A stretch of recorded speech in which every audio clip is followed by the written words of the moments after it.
아멘. 네, 저는 올해 강도사 인허를 받고 현재 아시아 어린이부를 섬기고 있는 김성수 강도사라고 합니다. 이제 10월부터 목사님들과 함께 새벽 설교를 섬기게 되었는데 많은 기도로 함께 중보해 주시기 부탁드리겠습니다. 네, 오늘 이 말씀은 우리가 잘 아는 말씀입니다. 담임 목사님께서 연절로도 이제 하실 만큼 잘 아는 말씀인데, 사실 이 말씀은요, 에베소 교회를 사역하다가 이제 마게도냐 지방으로 떠났던 바울이 그 아직까지도 에베소 교회를 섬기고 있는 디모데에게 보낸 편지의 내용입니다. 이 편지의 내용은 크게 세 가지로 요약할 수 있는데, 첫 번째는 진리에 대한 가르침이고 죄송합니다. 두 번째는 교회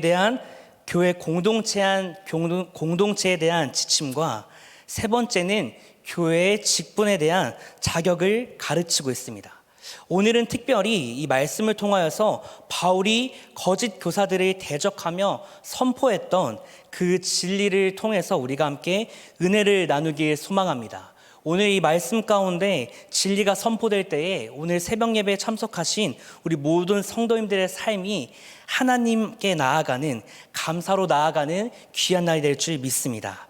우리 함께 디모데전서 4장 1절에서 2절 말씀을 선포하겠습니다. 준비 시작. 그러나 성경이 밝히 말씀하시기를 후에 믿음에서 떠나 미혹하는 영과 귀신의 가르침을 따르리라 하셨으니 자기 양심이 화인을 맞아서 외식함으로 거짓 말하는 자들이라.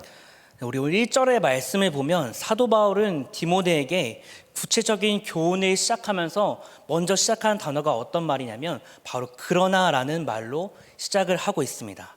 이것은 지금 앞으로 이제 바울이 디모데에게 말할 그 교훈과 앞에서의 바울이 고백했던 그 고백과 다르다는 것을 말하는 것이 아니라, 동떨어진 것이 아니라 함께 연관이 있음을 말해주고 있습니다.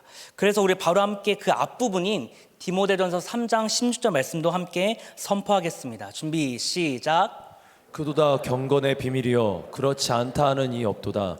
그는 육신으로 나타낸 바 되시고 영으로 의롭다 하심을 받으시고 천사들에게 보이시고 만국에서 전파되시고 세상에서 믿음 바 되시고 영광 가운데서 올려지셨느니라. 아멘. 자, 사도 바울은 그리스도께서 성육신하신 것과 또한 인류를 위한 대속과 그리고 부활, 승천 등 그 위대한 진리를 찬양하고 있습니다.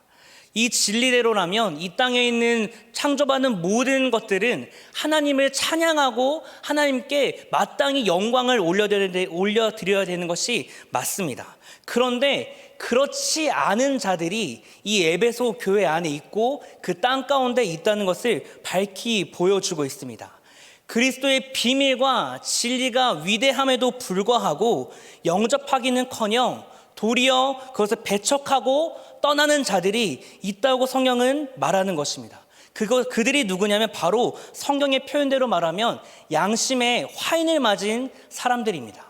여기서 화인을 맞았다라는 말은 옛날에 노비가 이제 인도를 가지고 그 낙인을 찍는 것처럼 양심에 그 낙인을 맞아서 그 양심이 제대로 작용을 할 수 없는 마비된 상태를 바로 양심에 화인을 맞은 상태다라고 말하는 것입니다.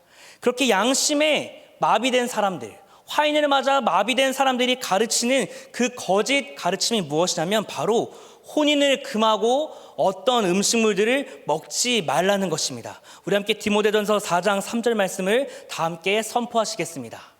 혼인을 금하고 어떤 음식물은 먹지 말라고 할 터이나 음식물은 하나님이 지으신 바니 믿는 자들과 진리를 아는 자들이 감사함으로 받을 것이니라.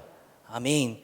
사실 우리는 이 말씀을 읽을 때요, 완전히 이 말씀이 틀렸다고 보지 않을 때가 많습니다. 왜냐하면 성경을 보면요, 인간의 정욕들 중에서, 인간에게 주어진 많은 욕구들 중에서 그 욕구들을 원하는 대로 살아가는 것이 아니라 마땅히 절제하며 살아갈 것을 요구하는 본문들이 있기 때문입니다.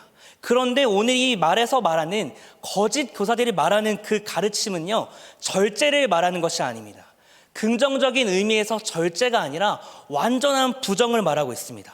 바로 여기서 말하는 금하다라고 말하는 그 단어는 번역된 헬라어가 콜리온톤이란 말인데, 이것은요 그냥 단순히 결혼을 하지 말라는 것이 아니라 강제로 결혼을 찢어버리고 독신에 처하라라고 하는 강제 수준의 부정적인 단어입니다.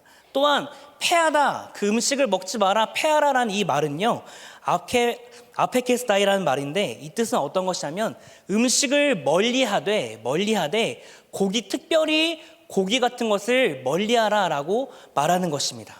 이것을 주장했던 사람들은 유대교파 중에 에스네파라는 그 파가 있는데, 그 파는 인간이 가지고 있는 모든 욕구들, 하나님께서 지으시고 창조하신 우리에게 마땅히 있는 그 모든 욕구들을 다 부정한 것을 보았습니다.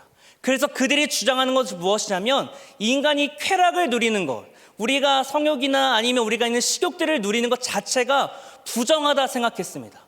우리가 입은 이 육신이 너무나 부정하기에 우리가 거룩하여지려면 우리에게 필요한 것은 무엇이냐? 이 육체를 죽여야 된다고 생각을 했습니다. 극기, 한마디로 먹지 않고 내가 할 것을 다 포기하고 나를 힘들게 하는 것만이 나를 거룩하게 만들고 내가 구원에 이를 수 있는 그 길이다라고 살아갔던 것이 그 분파입니다. 오늘 이 가르침도 바로 그것을 말하고 있는 것입니다. 단순히 우리가 절제하는 것이 아니라 주님 안에서 우리가 다 알지만 마땅히 내가 하나님을 믿는 사람으로서 절제를 말하고 있는 것이 아니라 완전한 부정을 말하고 있기에 사도 바울이 이것을 거짓 가르침이다라고 말하고 있는 것입니다. 그런데 이런 거짓 가르침을 우리가 들었을 때 우리가 생각하는 건 무엇이냐면, 조금 더 논리적인 말이나 아니면 우리가 아는 지식들로 설명하려는 것이 사람의 본성입니다. 그런데 이 거짓 가르침에 바울이 선포하고 있는 진리가 딱 한 가지가 있습니다. 우리 함께 디모데전서 4장 우리 4절 말씀을 함께 선포하겠습니다. 준비 시작. 하나님께서 지으신 모든 것이 선함에 감사함으로 받으면 버릴 것이 없나니. 아멘. 바울이 그 거짓 가르침에 대하여서 선포하는 진리는 무엇이냐면, 하나님이 지으신 모든 것은 선하다는 것입니다. 하나님이 지으신 모든 것은 선하다. 우리가 함께 원로 목사님을 통하여서 선포하는 그 외침 중에도 있습니다. 있을지어다 그대로 되니라 하나님 보시기에 좋았더라. 창세기 1장 31절 말씀을 함께 선포하겠습니다. 준비 시작. 하나님이 지으신 그 모든 것을 보시니 보시기에 심히 좋았더라. 저녁이 되고 아침이 되니 이는 여섯째 날이니라. 아멘. 하나님께서는요, 하나님이 지으신 모든 것들을 보시고 어떻게 생각하셨냐면 심히 좋았다라고 표현하고 있습니다. 이 말을 바울이 깨닫고 말한 것이 무엇이냐면, 하나님께서 지으신 그 모든 것들, 하나님께서 인간이 살아가도록 허락하신 그 모든 것들은 사실상 하나님께서 만드셨기 때문에 선하다는 것입니다. 그런데 이 바울이 이것을 선포함으로써 그 거짓 가르침을 전한 자들에게 어떤 것을 말하는 것이냐면, 하나님께서 선하다 말씀하시는데, 하나님께서 그 선하시고 완벽하신 거룩하신 하나님이 창조하셨다고 말씀하는데 그 누가 그것을 부정하다 말할 수 있겠는가? 하나님께서 우리에게 허락하신 그것인데, 하나님께서 그것을 누리고 살아가라고 지어주신 모든 땅인데 그 누가, 어떤 인간이 그것을 부정하다 말할 수 있겠는가? 바울이 지금 거짓 가르침을 하는 그들에게 말하고자 하는 것은요, 바로 이 진리입니다. 하나님은 항상 선하다는 것입니다. 우리 성도님 가운데도 항상 그 선하신 하나님이 누려지게 주님의 이름으로 축복합니다. 오늘 이 말씀을 준비하면서, 이제 감사라는 제목을 제가 말씀을 준비하면서 처음이 설교 강단에 서야 되는 걸 들었을 때부터 지금까지 하루도 빼먹지 않고 매일 체했습니다. 너무 많이 부담이 되어서. 그런데 이제 감사라는 그 주제를 가지고 많은 목사님들의 설교도 듣고 또한 연구를, 말씀을 준비하면서 계속 기도하던 가운데 제가 계속 감사에 대해서 어떤 것을 감사하며 또한 무엇을 감사하며 성도님과 어떤 은혜를 나눠야 할지를 계속 기도하던 가운데 하나님께서 그때부터 지금까지 오늘 아침, 오늘 새벽까지도 똑같이 제게 말씀하신 딱 한 단어가 이 단어였습니다. 하나님은 항상 선하시다. 이 말씀을 준비하다가 계속 이것이 떠오르는데 처음에는 저도 이것을 사실 다른 것을 생각했습니다. 왜냐하면 우리의 말씀의 주제가 감사였기 때문에 그것은 나와 상관이 없고 나는 지금 감사라는 그 메시지를 준비해야 된다라는 것에 더욱더 포커스를 가지고 준비하고 있었습니다. 그런데 어느 순간부터요, 제가 기도를 하는데 하나님께서 제 옛날 일들을 계속 떠올려 주시는 거예요. 찬양이 나오게 하시고 또한 옛날 그 과거들을 떠오르게 하시며 하나씩 적어보게 하셨습니다. 근데 대표적으로 수많은 것들을 적었는데 그 중에 세 가지가 딱 떠올라서 이것을 적어왔습니다. 이 세 가지의 일들은 제가 지금까지 많은 일을 겪지는 않았겠지만 성도님들보다 겪은 일들 중에 가장 크게 슬퍼했고 하지만 가장 크게 하나님께 은혜를 누렸던 그 순간들인데, 첫 번째는 초등학교 2학년 시절인데, 그 시절은 어떤 시절이냐면 가정의 문제로 인하여서 담임 목사님의 서재 간이 침대 위에서 지낸 그 6개월의 시간이었습니다. 가정에 좀 문제가 좀 있어서 제가 잠시 담임 목사님제에 맡겨져 살았어요. 근데 실제 그 당시에 담임 목사님께서는 자녀가 3명 있으셨고 사택이 그렇게 넓지 않았기 때문에 그 방에서 다 서로 살고 있었기 때문에 제가 함께 그 형과 누나들과 살아갈 방이 없었습니다. 그래서 맡겨진 저는 어디서 살았냐면 담임 목사님이 말씀을 준비하시고 기도하시는 그 서재에 있는 간이 침대 위에서 6개월의 시간을 보내게 되었습니다. 두 번째 시간은 제가 이제 가정의 문제도 있었지만 이제 재정적인 문제도 있었는데요. 고등학교를 진학해야 되는데 이제 입학비가 있잖아요. 고등학교는 그 당시 입학비를 내었어야 되는데 지금도 기억하는 그 액수 27만 원, 그 돈이 없어서 이제 고등학교 입학식 날 갔는데 그런 말을 듣게 되었어요. 27만 원을 내일까지 준비하지 못하면 입학이 취소된다. 그리고 세 번째 그 시간은 수줍음이 제가 좀 많습니다. 제가 그래서 앞에 설 때마다 마이크가 떨리고 막 그런 것들도 있는데, 단순히 수줍음이 많고 조금 부끄러움이 많은 사람인 줄 알았지만 대학생 때 상담을 받으러 갔다가 공황장애 일환이라는 사회공포증이라는 것을 진단받았을 그때 하나님께서 이 대표적으로 세 가지를 가장 크게 떠올려 주셨어요. 근데 이것을 보면서 저한테는 감사와는 아무런 연관이 없었습니다. 그래서 또한 기도하면서 이런 생각을 했습니다. 하나님, 다 지워주세요. 나는 지금 성도님들과 감사를 난 준비해야 됩니다. 하나님, 이것은 감사가 아닙니다. 나한테 주신 감사들을 떠올려 주시고 그리고 내가 나눌 은혜를 떠올려 주시옵소서라는 기도하던 가운데 이 세 가지의 그 장면이 다 떠오르면서 하나님이 어디 계신지를 보여주셨습니다. 제가 그 6개월의 시간 동안 사실은 참 힘든 시간이었는데 그 6개월의 시간이 지금의 저를 이 강단에 세운 줄 믿습니다. 그 당시에 제가 초등학교 시절에 꿈이 무엇인지를 적어오는 시간이 있었는데 딱 그 목사님 서재에서 살던 그 시간이었어요. 학교를 갔는데 선생님이 이제 꿈이 무엇인지 다 적어오라고 하는데 저한테는 사실 꿈이 없었습니다. 근데 딱 한 가지 꿈이 있었다면 웃는 것이 꿈이었습니다. 그래서 그 당시에 웃는 직업들을 막 찾아다녔어요. 뭘 하면 행복할까? 뭘 하면 즐거울까?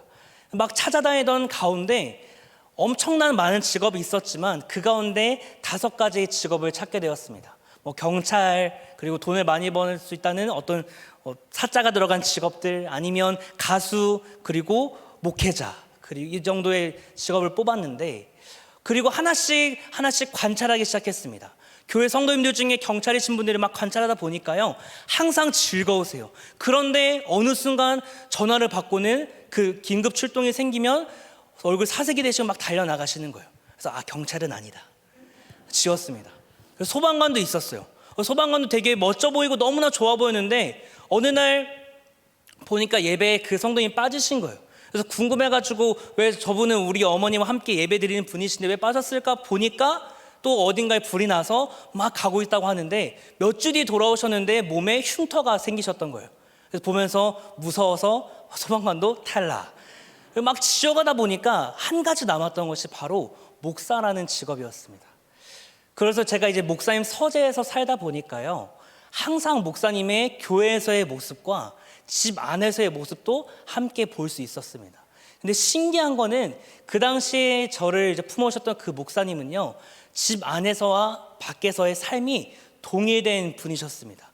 그리고 너무나 온유하신 분이셨어요. 자녀가 잘못을 하거나 분명 화낼 만한 상황임에도 불구하고 제가 똑같은 잘못을 제가 집에서 했을 때는 분명 혼났었던 것 같은데 목사님은 한 번도 혼내시거나 화내신 것을 본 적이 없습니다. 심지어는 성도님들이 찾아와서 어떤 불만을 토로할 때도 오직 웃으면서 하나님의 은혜를 구하면서 끝까지 품어주시는 모습들을 제가 항상 보게 되었습니다. 그래서 목사님께 어느 날 제가 이제 다시 집으로 돌아가기 직전 그날에 목사님께 간청을 드렸어요. 목사님, 제가 꿈을 적어냈는데 목사라고 적어냈습니다. 제가 이것을 반드시 하고 싶습니다. 너무나 즐거워 보입니다. 근데 목사님이 경고하셨어요. 3번이나. 한 번 서운한 것은 되돌릴 수 없다. 3번을 말리시다가 제가 끝까지 붙드니까 끝내 기도를 해주셨습니다. 근데 그것을 떠올리면서 하나님께서 어떻게 말씀하셨냐면 제가 그 자리에서는 분명 가정의 문제와 재정도 없고 아무것도 없으면서 학교를 다녔던 그 시절이지만 하나님은요, 그 서재 간이 침대 위, 그 위에서 저와 항상 함께 하셨음을 알려주셨습니다. 또한 그 고등학교 시절에 재정이 너무나 없어서 집안에 그 단돈 27만 원이 없어서 학교에 가지 못할 뻔했어요. 그때 그 하루가 너무나 슬픈 하루였는데 그날 밤까지 제가 하나님께 기도하면서 교회에서 막 욕을 하면서 기도했어요. 너무 억울한 거예요. 내가 그 당시에 제가 고등학교 때 공부를 참 못했습니다. 그래서 우리 아시아어리브 친구들은 알 터인데 제가 전교에 180명 중에 167등을 했는데 심지어는 10명은 학교를 다니지 않는 친구였어요.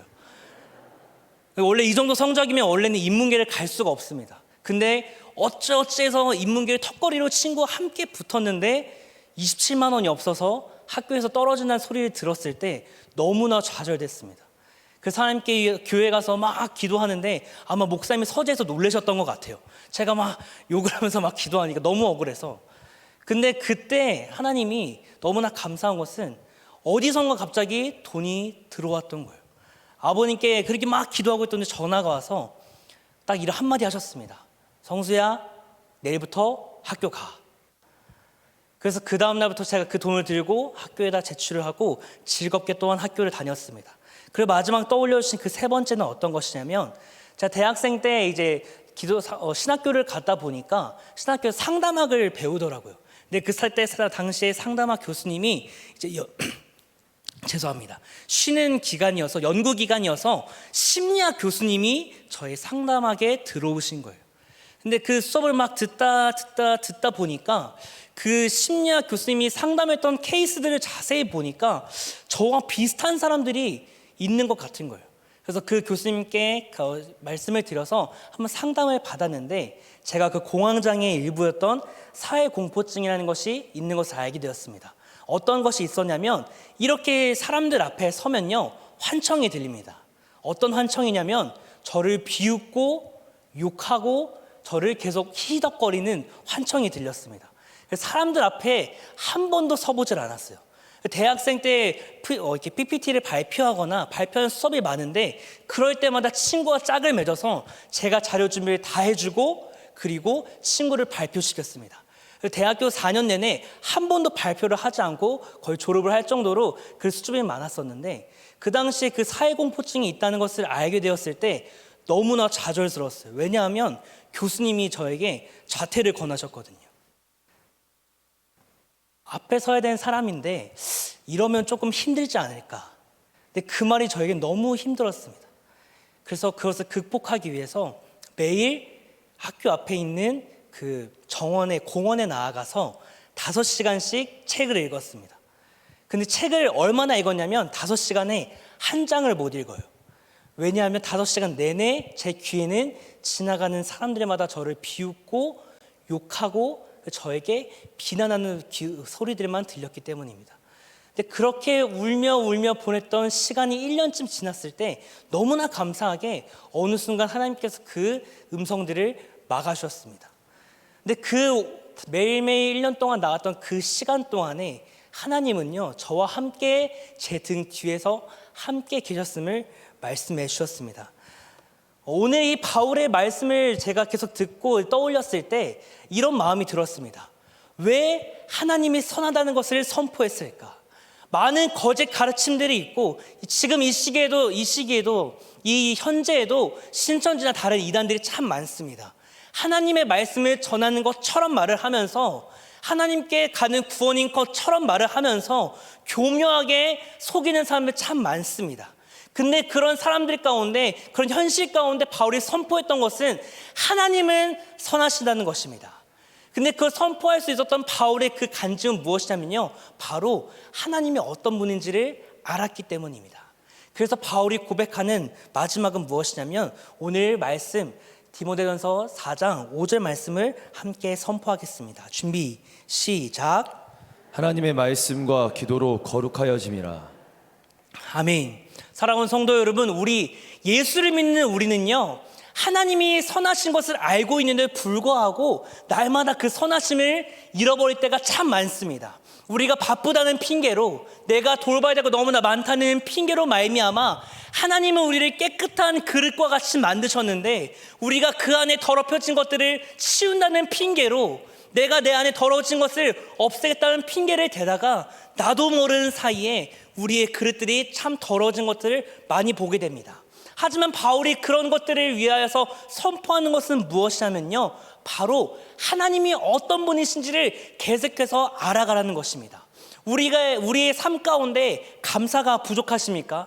만약 나의 삶 가운데 감사한 일이 없고 내 상황 가운데 감사할 것이 없고 내 직장과 아니면 나의 가정 가운데 그것들만 가기만 하면 불만이 있고 감사와 행복은 아무것도 없다고 느껴지십니까? 하지만 반드시 기억하시기 바랍니다. 하나님은 선하십니다. 하나님은 신실하십니다. 하나님은 창조하신 그 모든 피조물 가운데 함께 하실 뿐만 아니라 영원토록 우리와 함께 하신다고 말씀하십니다. 그리고 그 약속의 하나님은요, 이렇게 말씀하십니다. 천지가 없어지기 전까지 그 말씀의 1.1획도 흩어지지 아니하고 오직 이루신다고 하나님께서 말씀하십니다. 그 하나님을 더욱더 알아가라고 바울이 마지막에 권면하는 것입니다. 하나님의 말씀과 기도로 거룩하여 지심이라. 오늘 이 새벽에 우리 모든 성도님들 가운데 기도하실 때마다, 말씀을 읽으실 때마다 더욱더 놀라운 하나님의 선하심과 신실하심과 많은 성품들이 알아지기를 주님으로 축복합니다. 우리에게 감사가 필요할 때마다 더욱더 말씀을 읽으시길 축복합니다. 내게 감사가 필요할 때마다 하나님께 기도하는 자리 가운데 서 계시길 축복합니다. 그러면 하나님은 반드시 우리에게 어떤 감사할 일을 주실 수도 있지만 하나님이 말씀하여 주실 것입니다. 얼마나 성도인의 삶 가운데 선하시게 역사하고 계신지, 얼마나 신실하신 하나님께서 성도님들을 생각하시고 사랑하시고 어떻게 지금도 일하고 계신지를 알려주실 것입니다. 그것이 바로 신앙인 줄 믿습니다. 그것을 들을 때 우리 마음 가운데는 그 하나님을 말미암아 감사와 기쁨과 영광이 넘쳐나게 되고, 더욱더 우리는 그것을 깨달음으로 말미암아 우리가 더욱더 배우는 자리에, 양육되는 자리에 나아가게 되고요, 또 우리가 더 배울 때마다 하나님이 더욱더 놀라움이 얼마나 크시고 얼마나 우리를 더욱더 사랑하시는 말씀을 또 듣게 되고, 그것이 또 경험될 때 우리는 또 더욱더 말씀의 자리와 기도의 자리에 나아가는 줄 믿습니다. 이것이 바로 믿는 자들의 삶인 줄 믿습니다. 세상 사람들과는 다른, 예수 믿지 않는 사람과의 다른 삶이 무엇이냐? 바로 우리가 말씀과 기도로 거룩하여지는 것인 줄 믿습니다. 더욱더 날마다 하나님의 선하심이 누려지길 축복합니다. 그래서 오늘 이 하루에 우리 성도님께서 말씀을 읽으실 때마다, 기도할 때마다 성도님들의 가정과 성도님들의 직장과 서 있는 모든 땅에서 하나님이 얼마나 선하게 역사하고 계신지, 하나님이 오늘 이 하루 동안에 지금까지 얼마나 선하시게, 얼마나 많은 사랑을 가지고 성도님들과 함께 하셨는지를 말씀해 주실 줄 믿습니다. 그리고 그것으로 말미암아 오늘 이 하루가 가장 큰 감사를 올려드리고 영광과 찬송을 올려드리는 이 하루가 되시기를 주님의 이름으로 축원드립니다. 함께 기도하시겠습니다. 사랑의 하나님 감사합니다. 주님, 새벽을 깨워 나와서 주님의 은혜를 구할 수 있는 것도 너무나 큰 은혜인데, 주님, 우리가 기도할 때마다 또한 말씀을 읽으며 하나님을 대할 때마다 하나님이 얼마나 선하신지를 말씀하여 주실 줄 믿고 감사를 드립니다. 하나님, 이 오늘 하루도 주님께서 만드시고 우리에게 허락하신 이 하루인 줄 믿습니다. 이 하루 동안 하나님을 누리는 삶을 살게 하여 주시옵소서. 하나님과 함께 하나님이 얼마나 우리를 사랑하시는지, 얼마나 선하신지를 깨닫는 하루 되게 하여 주시옵소서. 또한 하나님의 약속을 이루시는 하나님이신 줄 믿습니다. 우리 성도님들과 또한 말씀을 통하여 우리 가운데 약속하신 그 모든 일들을 바로 오늘 이날에 이루어 주시옵소서. 감사드립니다. 오늘도 살아계시고 역사하시는 예수님의 이름으로 기도드렸습니다. 아멘.